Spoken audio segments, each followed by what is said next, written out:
everybody. It is April 27th, 2021. It's 10 a.m. in the morning. Yay, the last hump day in the month. Okay, now today we're going to talk about a movie we saw on Friday. Another movie. I saw two movies in a row. We'll have the review for Demon Slayer the Mugen Train next week. And the reason for that is we want to talk about this other movie that came out the very next day. Over here in the States. Now, it actually released the previous week. In Japan. No, not in Japan, in some other areas. Let me check real quick. No, I'm checking. Actually, it's been out since April 8th. Wow. Well, it was in April 8th in South Korea. It will release in Germany on the 6th. I haven't got the numbers for Australia yet. Okay, I'm sorry. Yeah, so it's been out for about 2 weeks, and it actually released almost pretty much fully worldwide as of this weekend. Yeah. The only numbers I don't have on here, which it released on 16th, Hong Kong, which that'll probably take a while. Australia, which is really surprising since it was filmed a lot in Australia. Vietnam, United Kingdom, Singapore, and Malaysia. Okay, anyway. I don't know.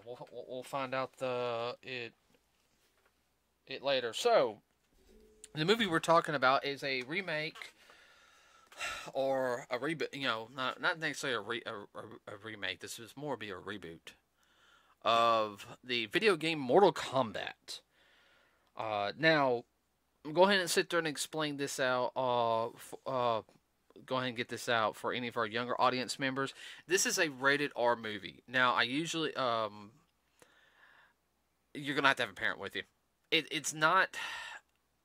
I don't know. It's dealing to the graphic violence and some of the crude language. It's not bad, but I can understand. I'm glad it had the R rating and it didn't have the P. I could not see that as a PG-13 film. No. It would not have made.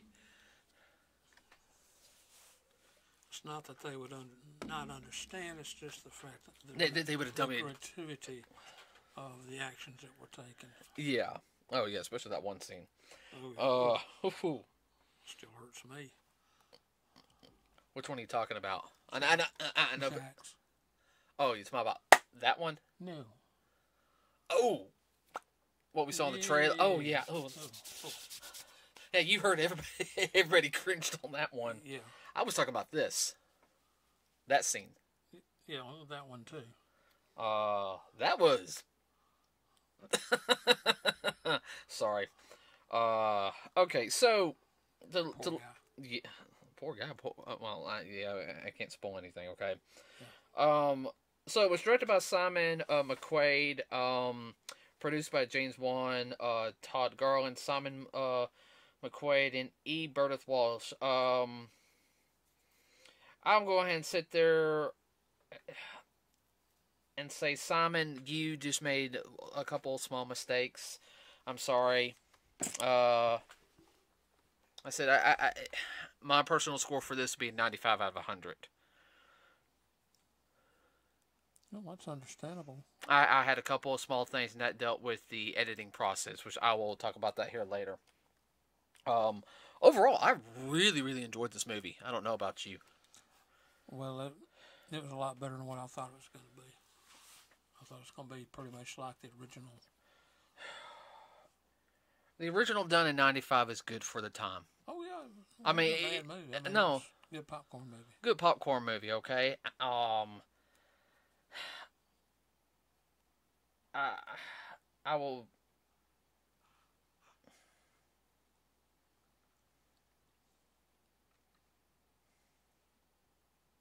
And? I'm sorry, I apologize. I would have to sit there and say the way they handled everything, the lore was really good. They teased you just enough. Yeah. I mean, just enough. I mean, you want more. There's some twists in it. I will say this, everybody. Yes, Johnny Cage is not in this film. Okay, and I will go ahead and sit there and say I was initially a little upset about that because I do like playing as Johnny Cage. I mean, well, he's one of the main. Yeah, he's one of the original characters. But I'll admit because the guy has a lot of kicks in his combos. And, even though my kicks are not the best in the world, that's the techniques I like to really work on. Everybody, FYI, I'm very much when it comes to hand techniques, I can pick up hand stuff a lot faster than feet. I have to work on feet. That's why I love it so much. But yeah, all the actors I think did an excellent job on it.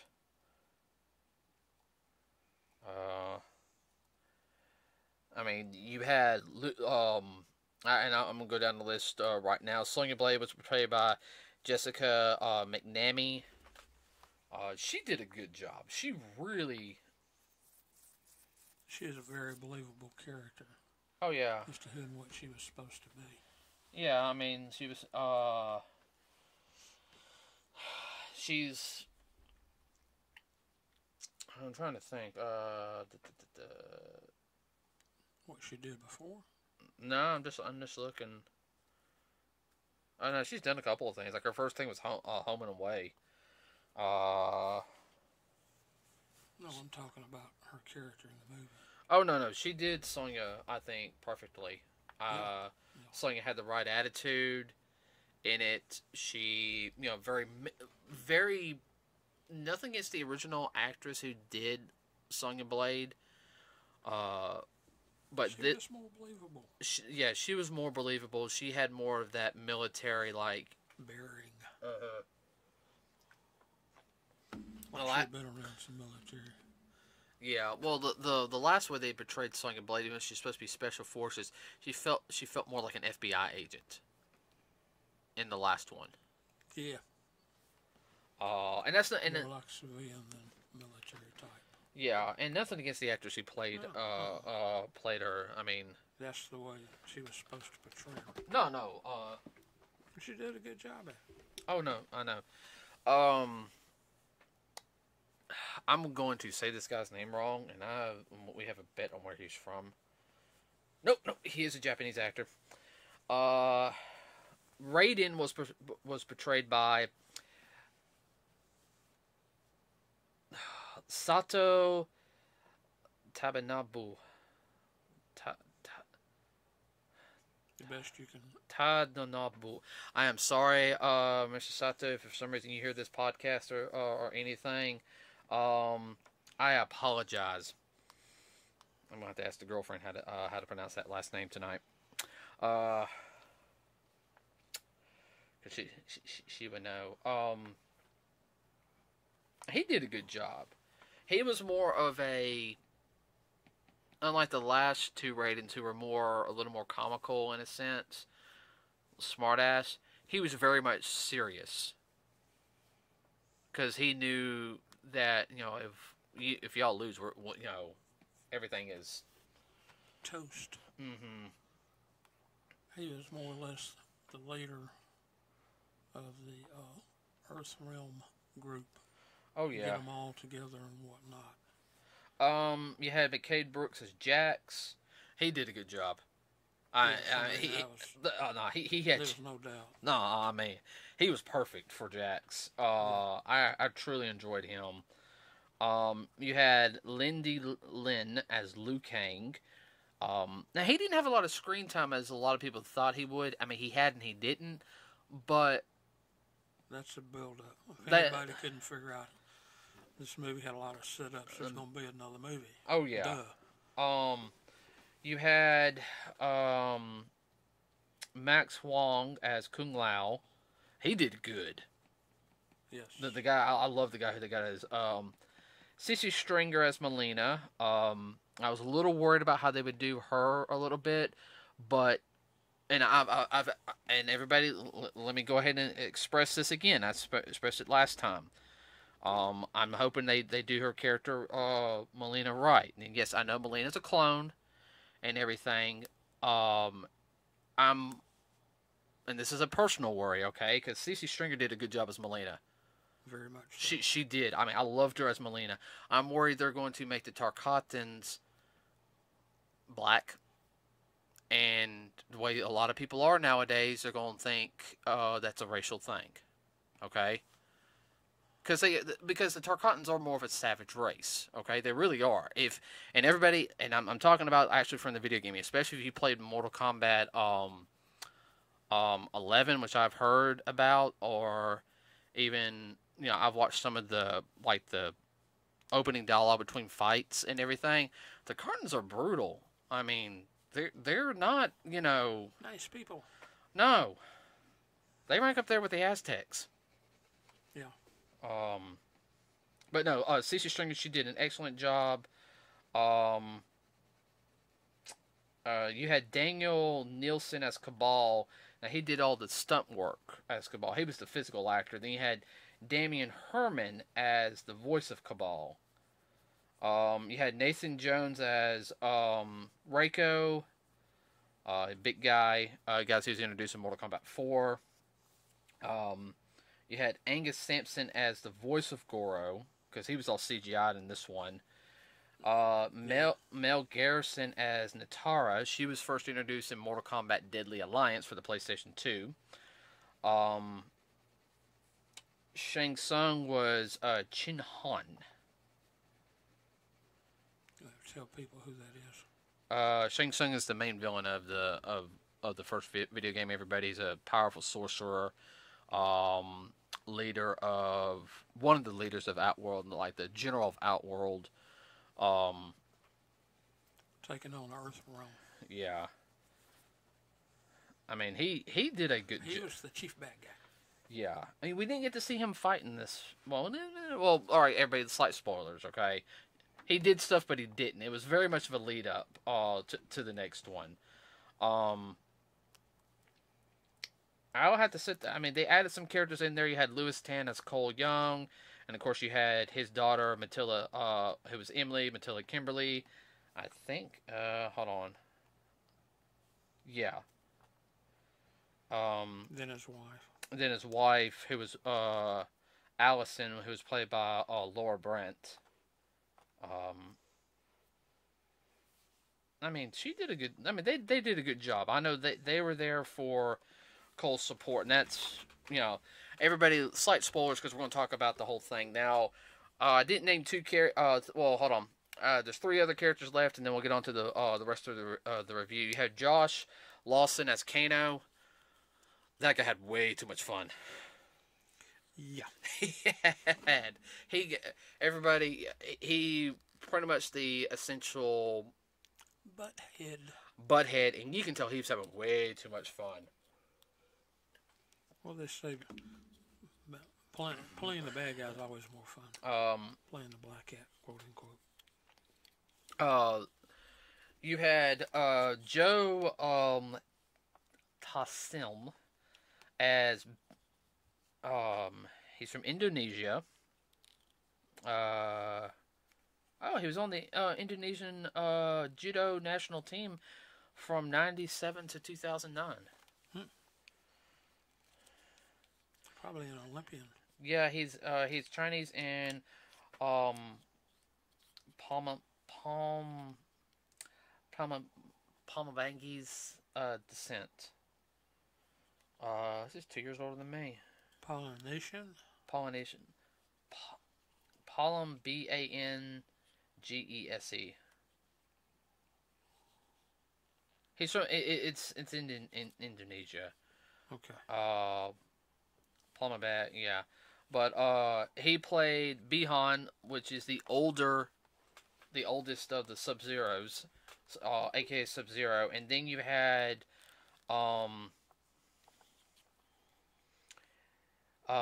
Hiroki Sanada.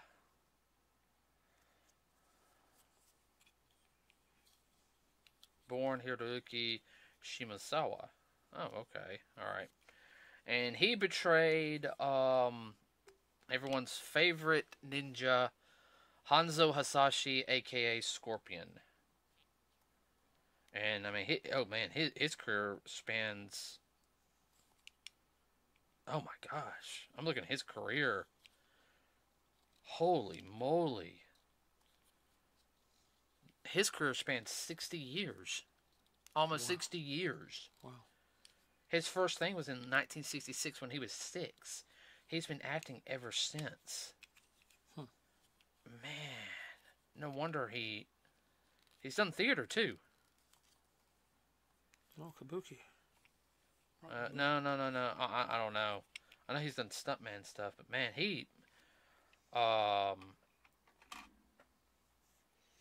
He's the real deal, people.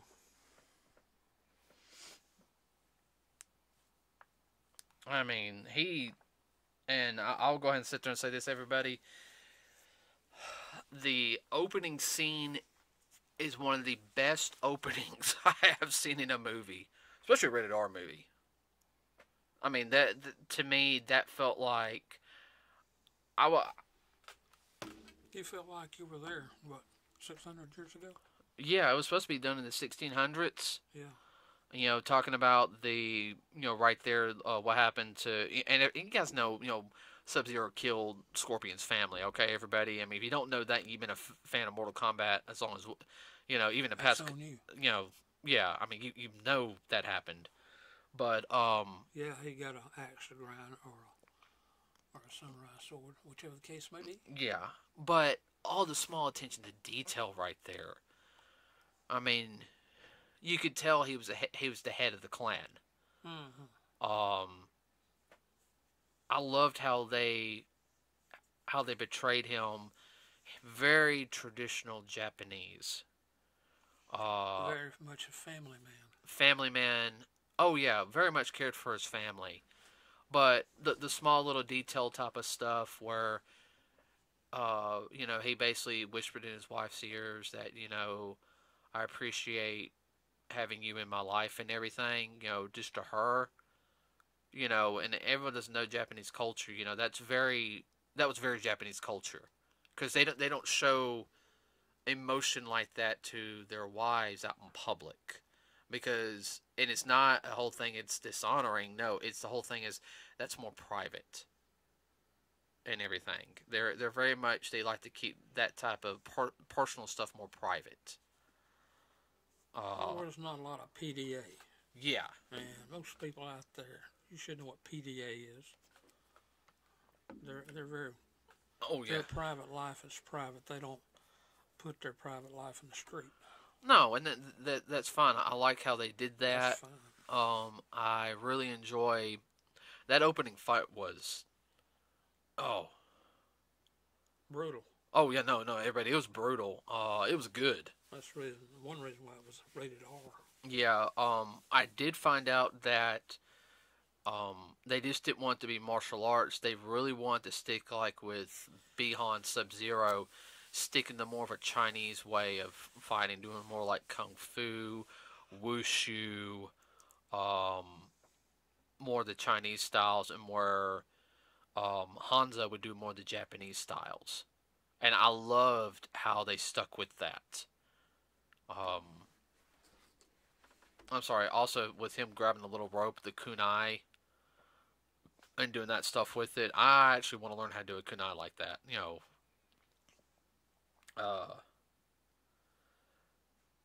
I mean, the whole scene was sad, and everybody, there's going to be some spoilers in this. Is that okay with you? Yeah. Scorpion had a daughter and she lived, so yeah. Let's say the whole lead up, even introducing Cole, being in the cage match ring. I mean, he did a good job in the ring. I mean, the guy was just better than him at that point. Yeah. I'm glad that it wasn't a whole like, hey, I beat you this time, da da da da. I was like, okay, good. The guy who beat him basically sit there said, man, I got mad respect for you and everything you did good. There was that form of respect between the people. What? No, yeah, the respect is not like what we have now with the cage fighters. No. Are you having problems following me? Oh no. I mean, please interject because I just don't want to be me on this. I know. I would have to say the introducing of Sub-Zero at that point was good. You know, and I'm going to make this joke and everything. All right, so we saw Mortal Kombat, everybody, on Friday. So Saturday, we went to Walmart, and I dropped my parents off at the garden station because it was raining.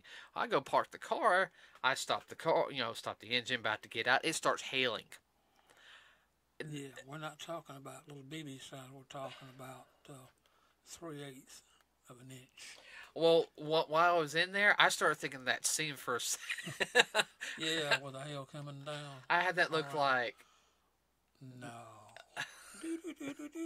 Twilight Zone. Oh, I don't know if you thought about that. Actually, I didn't. But I probably would have. Now, we went and saw this with a friend of ours, Priest. Now, if Priest was in the car when that happened, he would start... I'm laughing now because he's probably listening and giving me that evil look, but he would have started panicking. Yeah, he'd have to come apart. A couple of friends of ours would have had to come apart. Oh, yeah. But no, the whole introduction from there, of course, you guys, if you've seen the trailer where Jax loses his arms, that was brutal.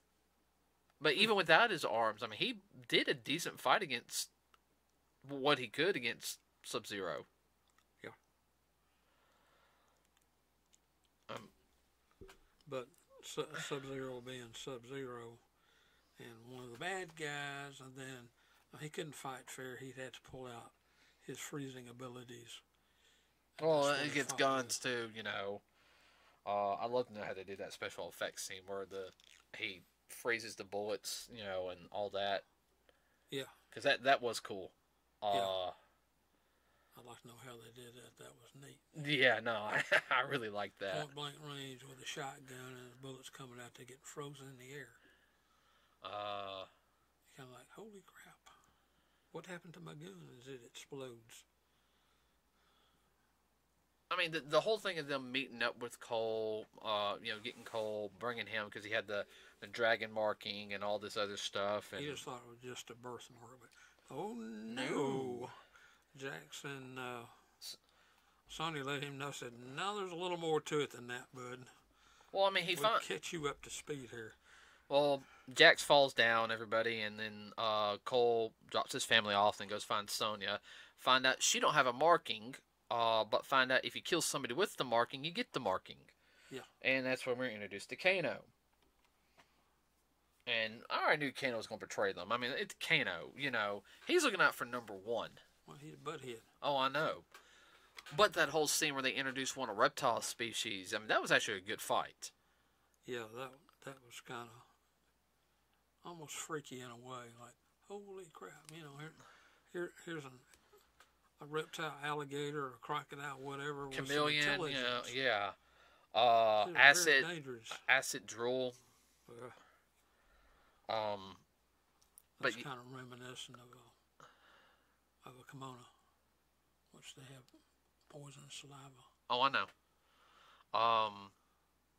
Well, it's kind of nice when they meet Liu Kang, though. When they eventually meet Liu Kang, and Kano's like, oh, da-da-da, and he just basically fireballs his butt.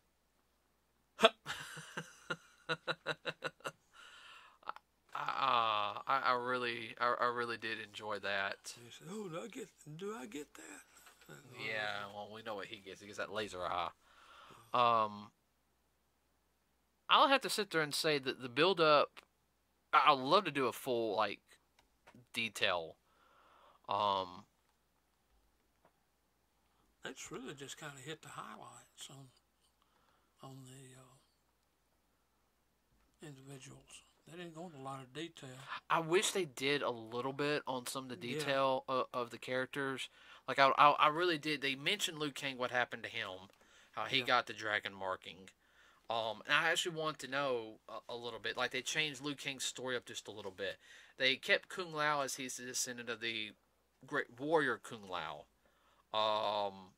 who was one of Earthrealm's protectors. I liked that. I really liked Liu Kang and Kung Lao.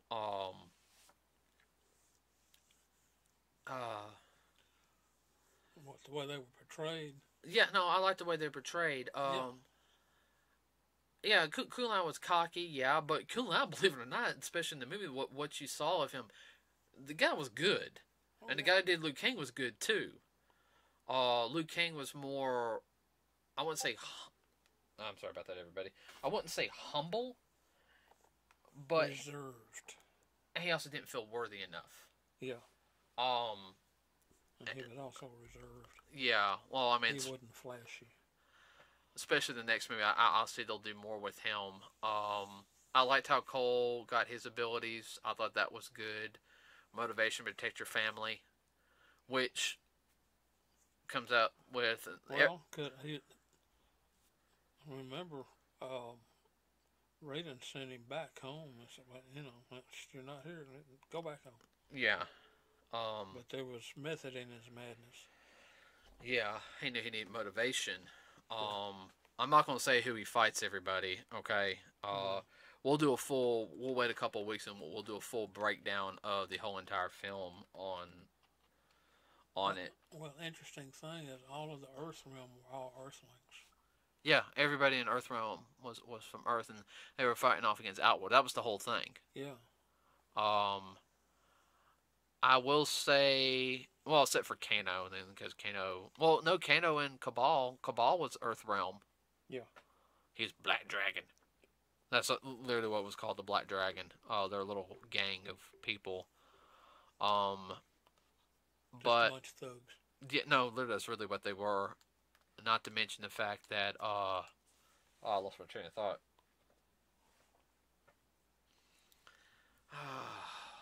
They were associated with the Outworlders in order to gain whatever. Yes and no.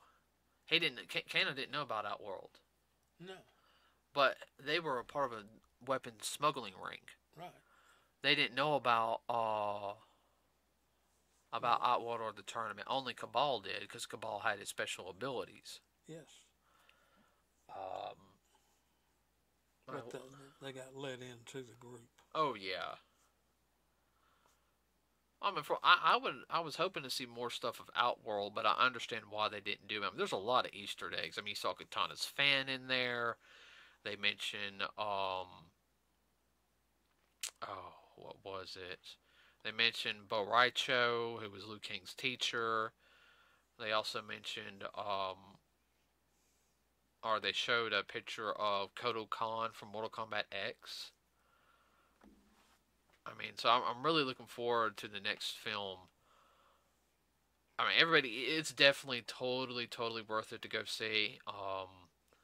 If you're a Mortal Kombat fan, just take it with a grain of salt. Cole does have a connection, everybody, in the film. Just the way they lead up. Yes, he's an original character for the film, but everyone gets their time to shine. And yes, everybody, the fight between Scorpion and Sub-Zero happens, and that fight is good. My only complaint was when they were doing the multiple fights, how they did that speed cutaway crap. You didn't stick on one fight too long. They talked about, we want to make this like a martial arts movie. The only, those small individual fights, that's the only thing I have problems with. Well, it was definitely not oil type fight scene. Now, I have to say that the Scorpion Sub-Zero one felt better. Yeah. I mean, that felt good. The opening scene, yeah, definitely. But now, when they were getting ganged up on, I understand why you did the speed cutaway, okay? But I'm talking when they did the individual fights, I wanted a little more right there. 30-second cutaway. They didn't even do 30 seconds. Oh, I know. I mean, I would have liked at least those fights at least lasted like a minute, I could understand about have 4 or 5 minutes of nonstop fighting.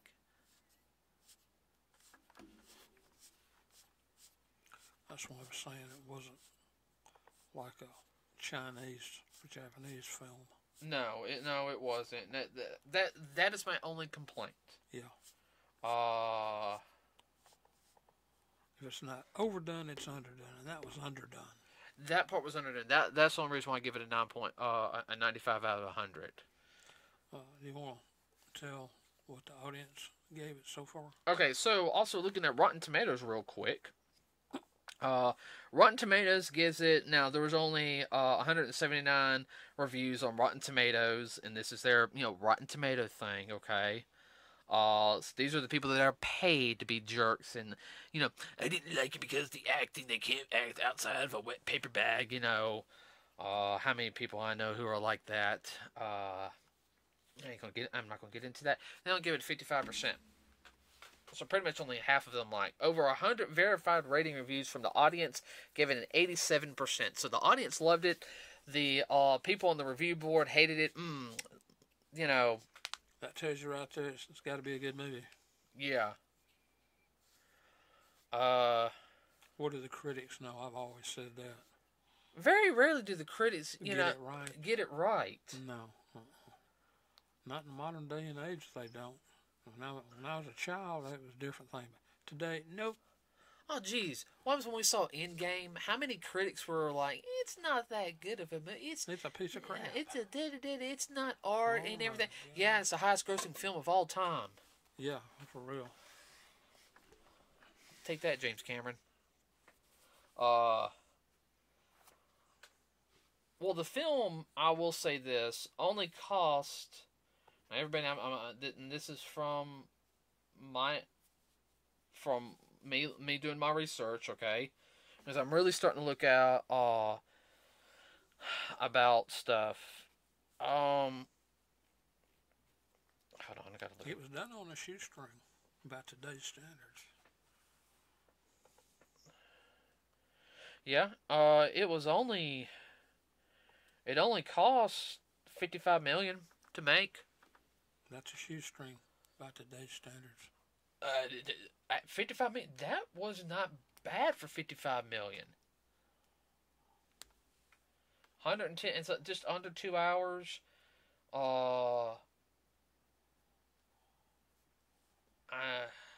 was done by New Line Cinema and Broken Road Productions, Atomic Monster Productions, and New Line Cinema. They only had budget was $55 million, and as of right now, this Sunday, I'm looking at the figures right now. It has made $50 million and $115,000 as of right now. So it will cut by next week. It'll be in the profit margin. It'll be all in the black.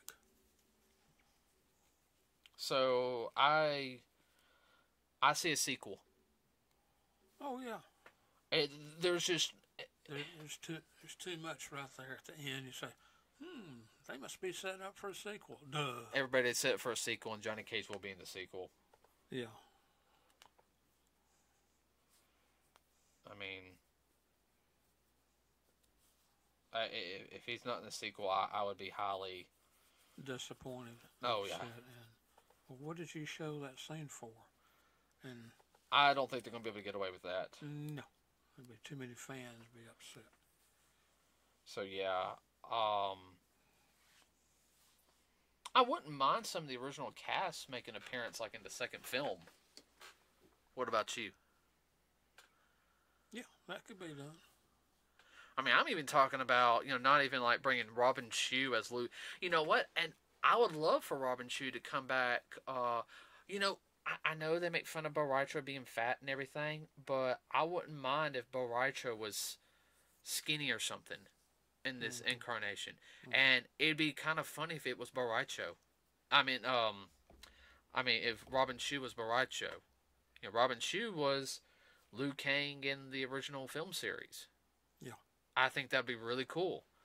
Teaching the younger one, it's Robin Shou. They could bring Ho-Sung Pak in.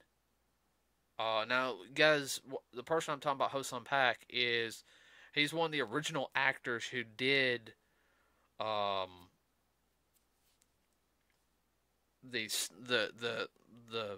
characters in the original video game.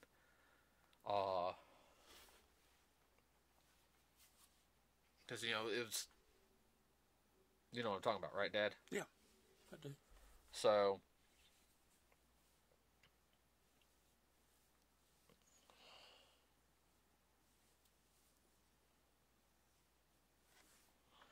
But yeah, I mean,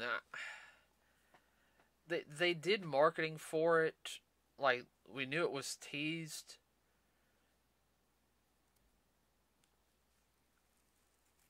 I would have to sit there and say it wasn't mainstream marketing. It was kind of, yeah. because they didn't make a big deal of it on the Ow. The outlets that normally. No, they didn't. So, personally, I like the film. I'm hoping it comes out with a director's cut for when the DVD releases later this year. Yeah, all that stuff they dropped on the floor. And another 20 minutes anyhow. I don't see why not. No. More gory and everything. Okay, that's fine, you know.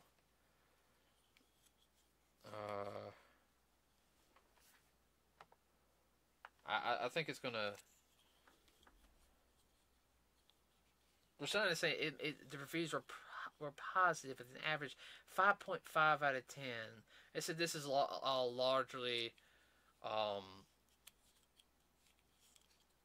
a snowflake effect, as I call it. Yeah.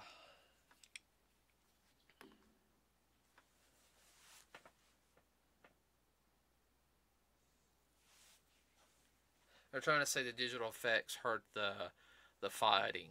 It didn't. It didn't. It was very well executed. How do you fight Goro? I mean, you know. No, I can go ahead and sit there and tell you, everybody. CGI was a lot better to Goro this time around than it was in '95. I'm still glad they did Goro as a puppet, you know, from the Jim Henson Company for the original. There's no way the CGI would not have been that good. All right, so that's all I can think of. Overall, I really love the film. If you hadn't seen it, go see it. It's not that expensive. Nuh-uh. And we'll do another review of Mortal Kombat later on, but we'll do a more in-depth detail, especially with the fight scenes, and we'll probably have a guest here on that who actually saw the film with us. This is actually our longest podcast so far. We're at 40 minutes now. Wow. Yeah, I know. I gotta wrap it up. I got things I gotta get done today. Okay, everybody. We will see you on Saturday for the next Attack on Titan, which that is almost done. So, and then next Wednesday will be Demon Slayer the Mugen Train, which, oh my gosh, ooh. That's all I gotta sit there and say on that one. If you hadn't seen that anime, shame on you. Yeah. Find a way to watch it legally. Watch the 24 episodes and get a chance to watch the movie. So, with that said, everybody, we'll see you on Saturday. We are out.